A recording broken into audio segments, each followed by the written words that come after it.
ఇలాగ ఎలాగో డాన్స్ చేయలేదు కాబట్టి ఇప్పుడు మాకు ఒక మీరు చేయలేదని నేను చేయలేదు అన్నా. Thanks.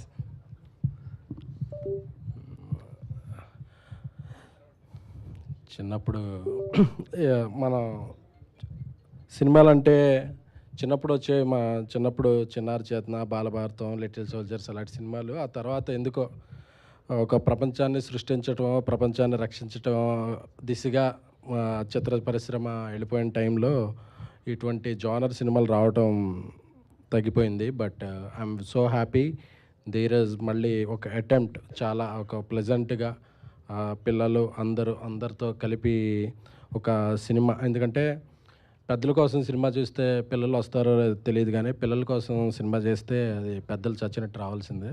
So Dheeraj choose a right genre. So చూస్తే every frame blockbuster return all over. So very happy. ఈ సాంగ్ ఒక 1 month బ్యాక్ 3 weeks బ్యాకే చూపించాడు ధీరజ్. చాలా చాలా బాగుంది.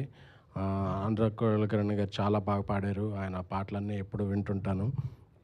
అలాగే లిటిల్ హార్ట్స్ నుంచి శ్రీజిత్ గారి మ్యూజిక్ అంటే నాకు చాలా లైకింగ్ ఏర్పడింది. ఆయన ఈ సినిమాకి చేస్తున్నారని ధీరజ్ చెప్పినప్పుడు ఒక ఎక్స్పెక్టేషన్ ఏర్పడింది. ఆ ఎక్స్పెక్టేషన్ని మించి పాట ఉంది. సో మిగతా పాటలు కూడా అలాగే ఉంటాయని కోరుకుంటున్నాను. 90s సిరీస్ నుంచి మిగతా యూట్యూబ్ నుంచి చూస్తుంటే రోహన్ యాక్టింగ్ చాలా చాలా నచ్చుద్ది. చాలా లైవ్లీగా ప్రతి సీను ప్రోగ్రెస్ కార్డ్ పట్టుకున్నప్పుడు శివాజీ గారితో ఉండే సీన్ అయితే నేను అసలు ఎన్నిసార్లు చూసానో నాకు లెక్కలేదు. సో రోహన్కి మంచి ఫ్యూచర్ ఉంటుందని అనుకుంటున్నాను. అలాగే మనశంకర ప్రసాద్లో పాప ఖుషి చాలా బాగా చేసింది. సో ఆ అమ్మాయి వీళ్ళిద్దరి కూడా ఒక మంచి భవిష్యత్తు ఈ సినిమాతో ఉండాలని కోరుకుంటున్నాను. అలాగే నూతన డైరెక్టర్ శ్రీకర్ గారు లాస్ట్ ఆఫీస్లో కలిసేవాళ్ళు ధీరజ్ ఆఫీస్లో. సో ఒక మంచి సబ్జెక్ట్ని తీసుకుని ఈ సినిమాని చేశారు. సో ఈ సినిమాలో ఇంకా చాలామంది రాజీవ్ కనకల్ గారు, జయసుధ గారు, చాలామంది మంచి ఆర్టిస్టులు ఉన్నారు. అంటే ధీరజ్ ఒకటి చెప్పాలి, మనం తీసే సినిమాలంటే ఎవరో ఇండస్ట్రీలో చుట్టేస్తాం 2-3 కోట్లలో తీస్తాం అనుకోరండి. మనం ఎన్ని రోజులు తీస్తామో, ఎంత బడ్జెట్లో అవుతాయో అందరికీ తెలుసు. సో ఎప్పుడు అలాంటివి అనుకోవద్దు. But I'm very happy for Dheeraj. Content oriented film, ఒక అంబాజీపేట ఒక type of film, girl friend ఒక టైప్ ఆఫ్ ఫిల్మ్, వాటిల్లో బిజీగా ఉంటూ కూడా డీజే టిల్లు అయితే ఏంటి, బేబీ ఏంటి, చెన్నై లవ్ స్టోరీ అయితే ఏంటి, చాలా సినిమాల్లో ఆయన పార్ట్నర్గా ఉంటూ అన్నిటికీ చాలా ప్రతిదానికి ఒక టైం పీరియడ్ పెట్టుకుని పనిచేస్తారు. సో ధీరజ్కి మంచి సక్సెస్ రావాలి. అలాగే ఈ సినిమా ద్వారా ఇంకొక నిర్మాతగా పరిచయం అవుతున్న గిరికి మంచి సక్సెస్. అలాగే ఈ సినిమా ప్రజెంటర్ మై సిస్టర్ శ్రావణి, తనకు కూడా ఫస్ట్ ఫిల్మే ఒక మంచి సక్సెస్ రావాలని కోరుకుంటున్నాను. జనరల్గా ఇలాంటి మ్యూజిక్ ఓరియంటెడ్ ఆల్బమ్స్ని, అంటే స్టార్ కాస్ట్ కాకుండా అప్కమింగ్ పీపుల్తో చేసే సినిమాలని, ఆడియోలను కొనాలంటే చాలామంది థింక్ చేస్తారు. బట్ థింక్ మ్యూజిక్ వాళ్ళు ఇంకో థాట్ లేకుండా వచ్చి ముందుకి వచ్చినందుకు మీ అభిరుచికి కంగ్రాచులేషన్స్ అండి. ఎందుకంటే కంటెంట్ని ఎంకరేజ్ చేసే పీపుల్ ఉంటే కంటెంట్ ఆటోమేటిక్గా జనరేట్ అవుతుంది. సో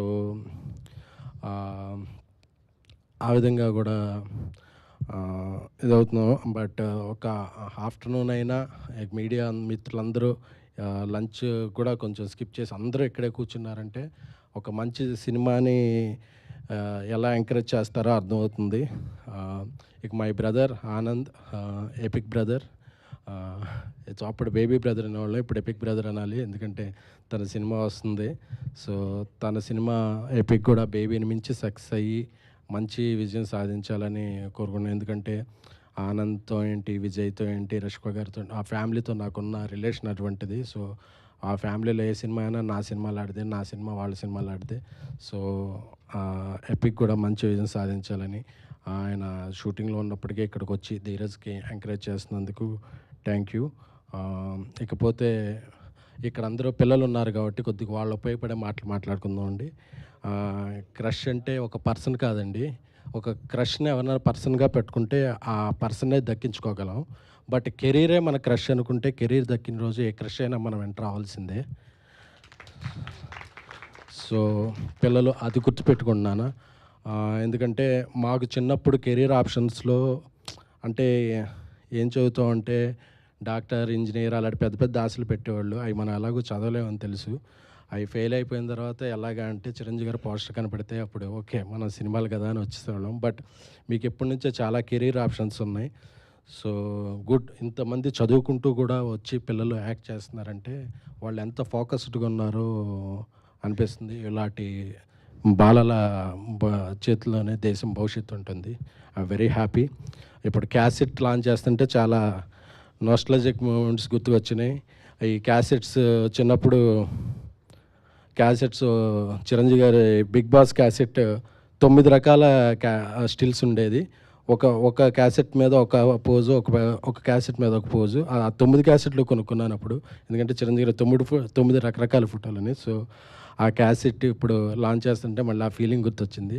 బట్ క్యాసెట్ అయితే ఇచ్చారు కానీ ఇది ఎక్కడ పెట్టి ప్లే చేయాలో అర్థం కావట్లేదు. ఎందుకంటే ఇప్పుడు టేప్ రికార్డులు లేదు. సో ధీరజ్ గారు అలా టేప్ రికార్డులు కూడా ఏమన్నా చేస్తే అది బాగుంటుంది. సో ఈ చిత్ర టీం అందరికీ కూడా నా శుభాభినందనలు.